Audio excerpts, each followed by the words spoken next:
A las 11 de la mañana con 5 minutos en todo el país. Es un gusto recibir al doctor Mateo Fabra, abogado penalista. Mateo, ¿cómo estás? Bienvenido. Buen día, un gusto. ¿Todo bien? Impecable. Bueno, me alegro. Hablábamos de la Promole o del Promole, que es el proyecto de modernización legislativa, algo que ya habíamos tocado tangencialmente con Mateo Fabra aquí en la mañana del 11, que se trata de una iniciativa para justamente una modernización legislativa de esas 20.000 leyes que hay dictadas en Uruguay desde el año 1830. Bueno, vamos a hacer como cuando vas a ordenar el placar, ¿no? Con un ejemplo burdo, decir, bueno, vamos a sacar la ropa que no uso, la que me queda chica, la que está rota, la que agarraron las polillas, la que hay una ropa nueva que me compré. Entonces, dejar un placar con cosas que realmente sean útiles y sean aplicables. Es un poco, a grosso modo, la idea de esta Promole, ¿no, Mateo? Sí, exactamente.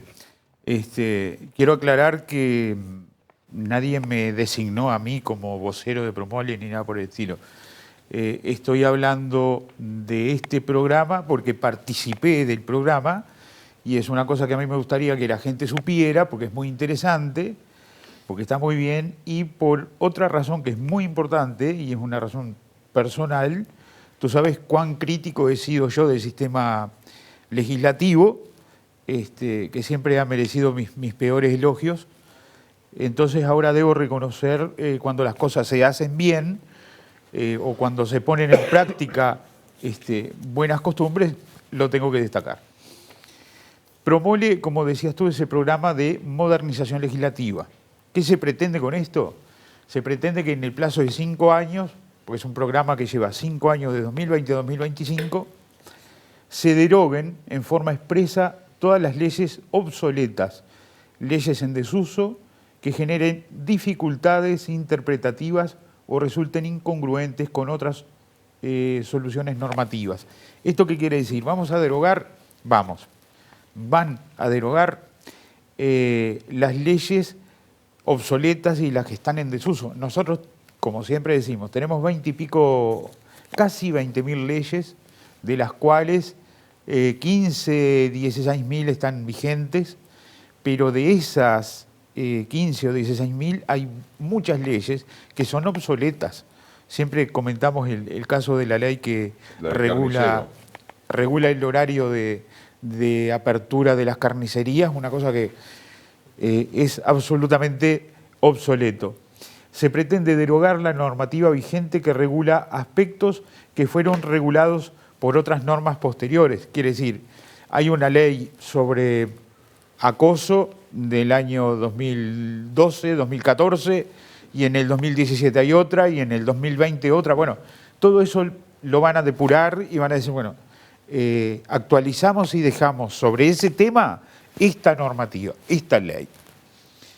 Identificar leyes que resultan inaplicables en la práctica por falta de reglamentación, sugiriendo mecanismos para paliar dicha situación. Muchas leyes prevén en su cuerpo, en su texto, que el Poder Ejecutivo reglamentará la presente ley en un plazo de, por lo general son 180 días. Leyes que se promulgan, están vigentes, pero no se pueden aplicar porque falta reglamento o no es que no se pueda aplicar, no se puede aplicar completamente. Para explicarle a la gente, el proyecto de ley se envía por un legislador o por el Poder Ejecutivo al Parlamento, se discute, una vez que se aprueba, el Parlamento aprobó tal ley, el Poder Ejecutivo tiene que promulgarla, es en ese orden, y después reglamentarla, o reglamentarla y después promulgarla. No, la promulga. La promulga.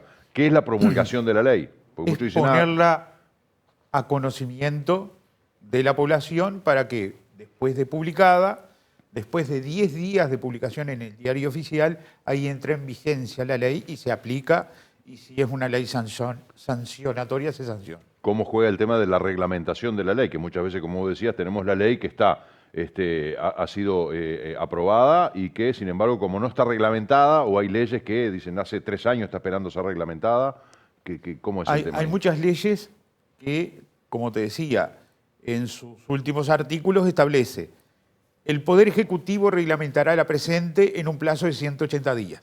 ¿Qué quiere decir? Que tiene que haber un decreto del Poder Ejecutivo reglamentando esa ley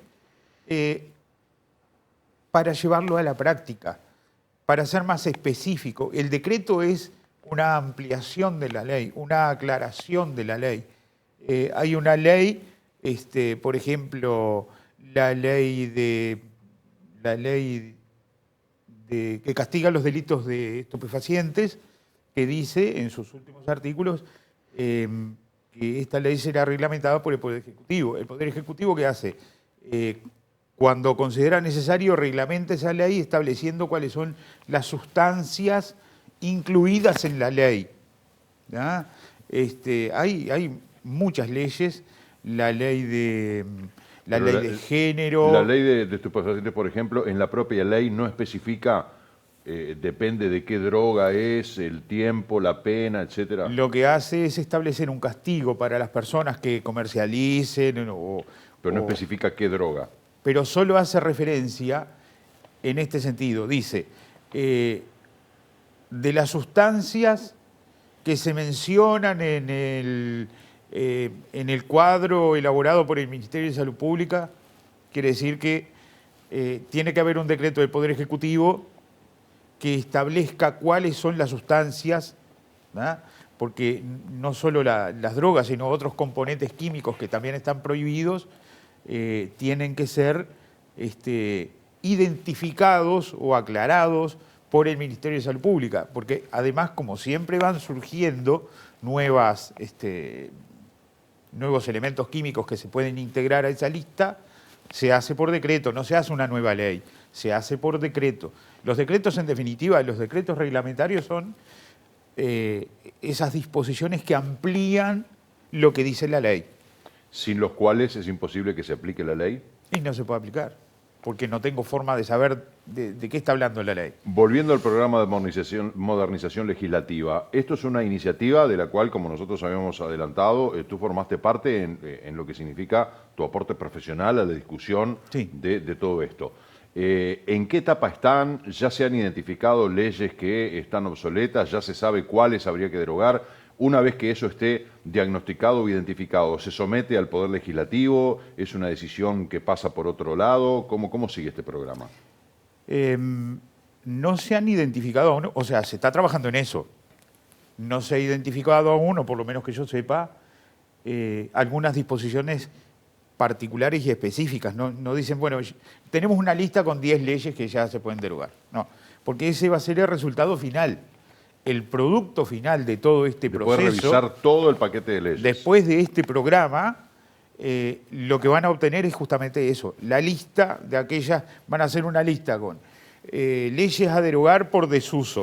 Claro, estas. claro. Leyes a derogar. ¿Vos no me habías mandado un cuadrito? Sí. Ah, Al cuadrito me voy a referir ahora. Está muy, muy gráfico ese cuadrito. Sí. El tema es el siguiente. Este programa de modernización permite dos cosas que son fundamentales. Primero, la participación de lo que se llama la cátedra. Es la participación de los técnicos en las distintas ramas del derecho, ¿tá?, que participen en la elaboración de las normas, en los procesos que se deben seguir para normalizar esta situación y que aporten elementos técnicos sobre los determinados temas que se tratan, ¿verdad? Porque acá veníamos con un sistema legislativo donde imperaba lo político y se dejaba lo jurídico, lo técnico, de lado, ¿verdad? Por eso es que se promulgaron leyes inconstitucionales, por eso es que hay leyes obsoletas y el Código Penal tiene incluso artículos que son absolutamente inconstitucionales y siguen vigentes. Leyes contradictorias, ¿no? Leyes contradictorias también. Entonces, ante esa situación, ¿qué se hizo? Se le dio participación a todo el mundo. Incluso cualquier persona puede ingresar en la página del Parlamento y buscar el link que dice Promole. Ahí le va a surgir, yo lo hice a propósito para que lo vean, ingresan a la página del Parlamento, buscan Promole, hay un link que lo lleva y hay un cuestionario, un formulario que cualquier persona puede llenar, y te pide calidad en la que participa. Cualquier persona puede participar. Puede participar un abogado, un escribano, un estudiante de derecho, un operador jurídico o cualquier integrante de la sociedad. O sea que los 3 millones de personas que vivimos en Uruguay podemos participar de la elaboración de ese proyecto de modernización legislativa. ¿En qué rama o área del derecho va a aportar algo? Porque cuando tú entras ahí es aportar algo, una crítica, una visión, un criterio, una idea, una sugerencia. Entonces ahí te pide derecho penal, agrario, internacional, derecho público. Abierto a la población. Abierto a todo el mundo. Evidentemente se va a prestar para que haya mucha gente que solamente quiera criticar sin aportar, como vemos en las redes sociales, ¿no? Obviamente, eso, obviamente que va a llevar un análisis, ¿no? No, obviamente, pero digo, ¿qué tarea para la persona encargada de ese análisis que al abrir la portera de esa manera, bueno, cualquiera solamente por decir voy a criticar sin aportar nada? Pero en ese formulario incluso es para completar, te dice temática sobre la cual existen normas legales obsoletas. Quiere decir que la persona que va a ingresar y que va a hacer algo, a proponer algo, tiene que conocer o interiorizarse o preguntar. No es que esté abierto para que cualquiera ponga cualquier disparate, cualquier mamarracho, no. Acá te preguntan, a su criterio, ¿cuál es la temática sobre la cual existen normas legales obsoletas? Entonces una persona que está vinculada al ramo de, no sé, inmobiliario va a decir, bueno, hay una ley que dice que las inmobiliarias tal cosa, que es una ley del año 70 que no se aplica, que no sirve.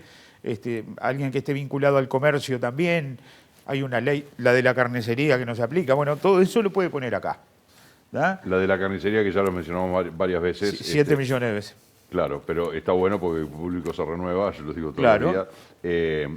Que estaba, ¿cómo era? ¿Prohibido vender carne los domingos de tarde? El domingo la carnicería no puede estar abierta.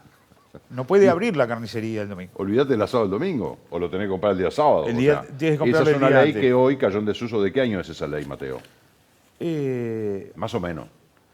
1900 y pico, 1930, 1940. Es muy vieja, no me acuerdo. Del año 40. No me acuerdo. Temáticas sobre las que existen dudas en relación a la existencia de normas derogadas o en las que se produce dificultad para determinar qué disposiciones de rango legal es aplicable. Esto cuando tenemos 4, 5, 6, 7, 8 leyes que regulan un mismo tema, sobre un mismo tema, y que tú no sabes cuál de ellas vas a aplicar porque son miles. El cuadrito, quiero ver que el otro día yo el cuadrito. lo estábamos hablando. Yo sé que lo vas a usar vos, pero ya pero yo me lo recuerdo perfectamente. Me voy a adelantar. Por ejemplo, aquí, esta es la planilla. Yo sé que no se lee, pero simplemente para que vean ustedes simplemente el diseño. Ese donde cuadro, tenemos el número de ley, ¿no? No. Ese cuadro es el resultado de este cuestionario. Ahí está. Perfecto. Entonces, como resultado sobre de la este temática cuestionario que se hizo a nivel nacional público, surgió que en el campo del derecho penal exclusivamente al que yo me voy a referir, existen esos 45 la temática, puntos. ¿cuál es la norma? ¿Cuál es la propuesta? Por ejemplo, acá tenemos la temática legítima defensa. ¿Tá? Sobre el Código Penal hay que revisar las disposiciones normativas vigentes y su alcance. Prevención y combate a la trata de personas. Dotar de eficacia al consentimiento de la víctima. O sea, en cada uno de los puntos que se proponen aquí, por ejemplo, conductas delictivas en derecho del mar. Tipificar conductas delictivas en la materia, por ejemplo, delito de piratería, en ayuda a la Armada Nacional, en el cumplimiento de su función de policía marítima. Esto es solo una parte, ¿no? Y en derecho penal exclusivamente de lo que se ha propuesto, ¿no? Eso Protección de los animales, tipificar delitos vinculados a la protección de los animales. Son cosas que no existen y que la gente propone que se haga. Ahí está. Esto es el resultado de la encuesta que se hizo acá, ¿no? Entonces el Parlamento sabe cuáles son los temas que preocupan a la población, cuáles son los temas de mayor urgencia. De esta lista, que son 45, son los 45 temas que más requiere atención según el criterio general de la sociedad. ¿Ya? Entonces, ¿qué es lo positivo de esto? Que sobre estos temas llamaron a 3, 4 grupos diferentes de técnicos en la materia. Estaban representadas todas las facultades de Derecho. A mí tuve el honor de participar en representación del CLAE, y cada uno de los que participamos en ese trabajo hicimos nuestro aporte respecto de estos 45 temas y cualquier otro que nosotros podríamos haber puesto en la mesa de trabajo. Como resultado de nuestro aporte surgieron 8 temas. De estos 45 quedaron 8 como graves y urgentes a tratar. ¿Da? Por ejemplo, derecho marítimo, protección del medio ambiente, que tenemos una deuda terrible, no hay legislación absolutamente ninguna. La reforma del Código Penal, obviamente, la reforma del Código del Proceso Penal. ¿el nuevo CPP? Sí. O sea, el nuevo CPP que empezó a regir en noviembre del 17, hay que reformarlo. Exactamente. Tú no te olvides que el CPP que entró a regir en noviembre de 2017, como dices tú, ha tenido muchísimas modificaciones sobre la marcha. Ahora en la LUC se volvió a modificar. O sea, está muy complejo el tema ese, está muy Yo me imagino para ustedes los abogados, que además es una cuestión que tenés que estar ayornado de absolutamente todo, porque vos estás defendiendo gente y estás defendiendo su libertad, sus derechos, etcétera. Obviamente. Bueno, tenés que tener un manejo súper actualizado de todos estos cambios. Tienes que estar actualizado, obviamente. Digo, si sale una ley y tú no la conoces, mañana claro, vas a... Bueno, eso es un título que obviamente, digo, es como que diga, bueno, un médico, si sale un medicamento y no lo conoce, está en el horno. A lo que voy es a que vos tenés que estar atento. A ver, nuevo Código de Proceso Penal, tanto que se habló del CPP, entró en vigencia, con todas las consecuencias que eso tuvo, que se sigue hablando de que bueno, con el nuevo CPP esto es un beneficio, porque si hubiera sido antes hubiera sido horrible, o viceversa. Y las actualizaciones que han habido, las modificaciones que han habido, lo que incluye la ley de urgente consideración, que también modifican algunos capítulos de lo que era el Código Penal. O sea, tenés que estar todos los días leyendo, dándole refresh, digamos, a tu mente permanentemente para tener la última información.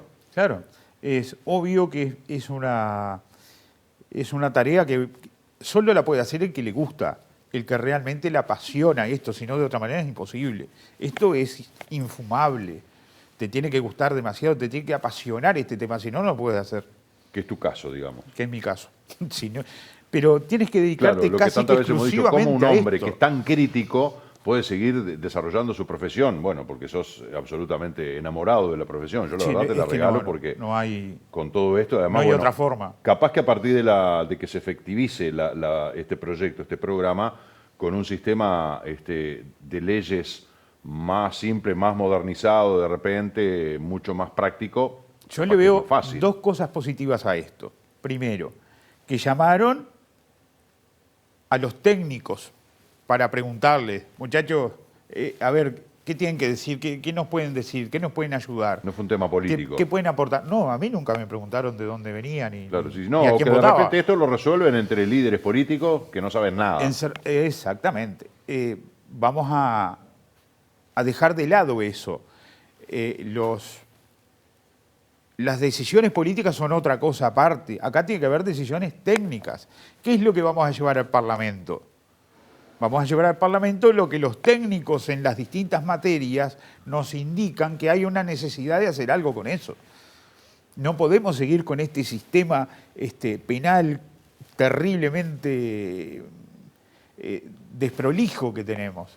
¿Ah? Entonces, ¿qué hay que hacer? Bueno, todos dimos nuestras opiniones, hay un montón de cosas que hay que atender, que pueden ser sencillas, pueden ser relativamente sin importancia, pero que hacen a la cosa. El Código Penal hay que hacerlo nuevo. No podemos tener un código de 1930 en una sociedad de 2020, tiene casi 100 años.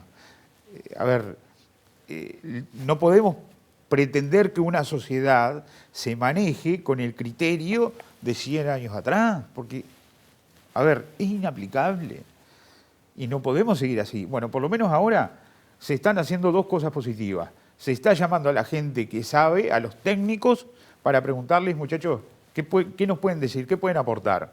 Y segundo, que se va a hacer una limpieza, una puesta a punto, se va a prolijar todo esto para poder funcionar de una manera más adecuada, para hacer más efectivo el sistema. El sistema está haciendo agua por todos lados. Para que esto no naufrague, porque este programa muchos pueden decir, bueno, una iniciativa que apunta a mejorar lo que es el sistema de leyes en el Uruguay, bueno, va a quedar allí enfrascado en la discusión, va a quedar trancado en el próximo paso que sea, después del aporte de todos los técnicos, quién es la persona que va a tomar la decisión de decir, bueno, esto se incluye, esto no, esto ingresa al Parlamento ahora para que lo aprueben o no, o sea, hay que ver cómo sigue el camino de todo Obviamente esto, ¿no?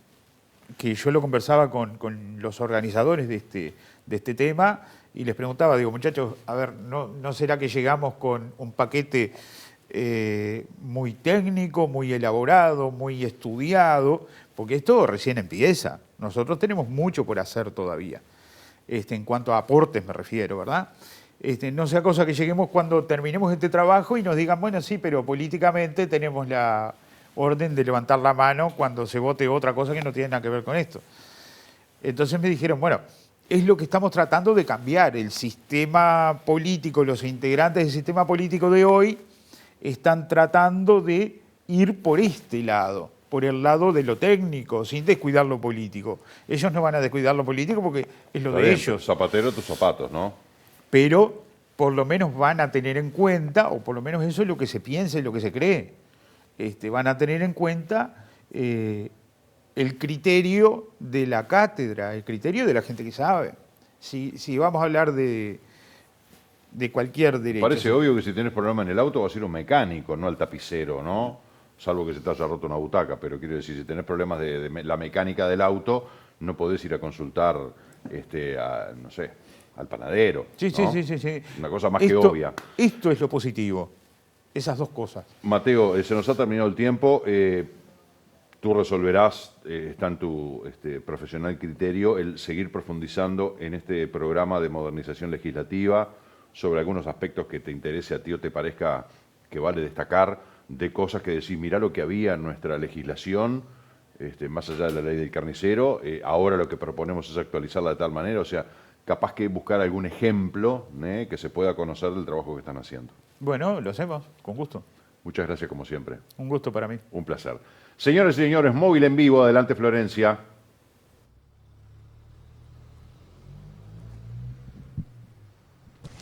Marcelo, ¿cómo estás? Sí, como les adelantamos más temprano, nos trasladamos hasta el Colegio de las Hermanas Capuchinas para conversar con Camilo González, que es el profesor de matemática que está encargado de la preparación de estos alumnos que van a enfrentar, que van a participar el certamen de robótica. Muchas gracias por recibirnos. No, gracias a ustedes por venir a hacernos esta nota.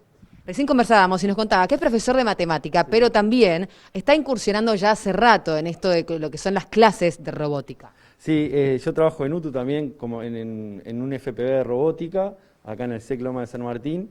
Bueno, el año pasado trabajé en la Capoeira durante muchos años y siempre bueno con robótica, en los talleres de robótica que se le brindan a los estudiantes. ¿Y cómo es que llega esta oportunidad al colegio? Bien, al principio yo les contaba a los estudiantes de las cosas que estaba haciendo con los estudiantes de UTU, entonces muchos se motivaron y vieron que ellos también querían hacerlo. Y bueno, y hablando con Adriana, la directora acá del colegio, nos brindó este espacio y esos estudiantes este año pudieron venir y bueno, y recién ahora vamos a empezar a trabajar porque justamente como el tema de la pandemia nos frenó bastante el armado del equipo y bueno, y desde Ceibal en realidad se largó recién ahora la temporada, recién ahora nos vamos a poner a trabajar de lleno. Es un certamen que tiene como fecha el mes de noviembre, digo, no falta mucho, pero ¿cómo se preparan? ¿En qué consiste? ¿Qué tienen que realizar? Ahí va. Este año en realidad es un año particular. En general las Olimpiadas son presenciales para todos los equipos del país en el LATU. Bueno, este año por el tema de la pandemia va a ser de carácter virtual. Nosotros vamos a tener que exponer nuestro proyecto, vamos a tener que presentarlo mediante alguna de las plataformas virtuales que proporciona Ceibal, y bueno, y después de ahí los 20 primeros equipos van a participar de una instancia presencial en el mes de mayo, al lugar a definir todavía porque no se sabe mucho el lugar. Es un proyecto que realiza todo el curso en conjunto. En realidad es un equipo de 4 integrantes, que está conformado por 4 estudiantes de tercer año. Y bueno, nos enteramos de la consigna el viernes pasado. Entonces, ahora teniendo la consigna, vamos a elaborar un proyecto en base a esa consigna y ahí, bueno, ya lo vamos a presentar y vamos a hacer todo el abordaje del mismo. ¿Se puede revelar la consigna? ¿Qué tienen pensado? Sí, no, en realidad todavía no tenemos nada en sí pensado. La consigna trata de, se llama el proyecto Ripley. Teniendo en cuenta, lo que propone el proyecto es que teniendo en cuenta todas las actividades que se pueden hacer en una ciudad, pensar en algo que todos lo puedan hacer, tanto personas con discapacidad, personas que no tengan ninguna discapacidad, pero que no puedan hacer alguna actividad por alguna razón. Bueno, el proyecto intenta buscar alguna solución al problema de que algunas personas no puedan hacer alguna actividad física, puede ser, o por ejemplo andar en la calle. Está muy amplio en realidad el espectro este año. Así que bueno, un gran desafío por delante con el tiempo más reducido, pero bueno, están todos en las mismas condiciones también. Sí, en realidad estamos en contacto con los profes del resto del país, porque tenemos un grupo ahí que charlamos bastante seguido y bueno, estamos todos en la misma de tratar de buscarle la vuelta, porque es bastante raro trabajar así, con la virtualidad un poco y otro poco en clase, pero le vamos a encontrar la vuelta. Qué importante es hoy en día que los chicos, cuando son más grandes, ¿no? También los adolescentes, antes de entrar a una universidad, tengan un conocimiento de robótica. Y bueno, y en realidad es fundamental. Es fundamental porque muchos de los empleos que vienen ahora, muchos ya están robotizados. El otro día justo charlábamos con ellos, por ejemplo, en las cajas de los supermercados, ya las cajas son casi robotizadas. Uno pasa como usuario de un supermercado y se autogestiona su pago. Entonces, todas aquellas personas que quieran estudiar robótica van a tener ese campo laboral de programar las máquinas, el de repararlas, el de crear nuevos dispositivos que hagan que los trabajos van a ir mutando a la robotización.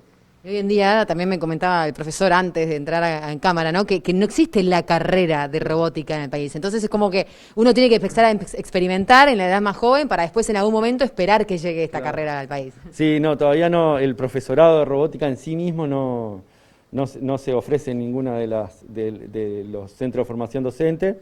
Pero bueno, entre los profesores de informática, los profesores de electrónica, los de matemática, vamos buscando las alternativas para hacer los cursos y formaciones para poder trabajar en robótica. Y los estudiantes cada vez más apasionados sobre el tema. Los estudiantes sí, les surge, porque ellos nacieron en una era en donde la robótica, la informática está a pleno. Entonces, para ellos es mucho más fácil de visualizar las cosas, es mucho más fácil de que les surjan las ideas.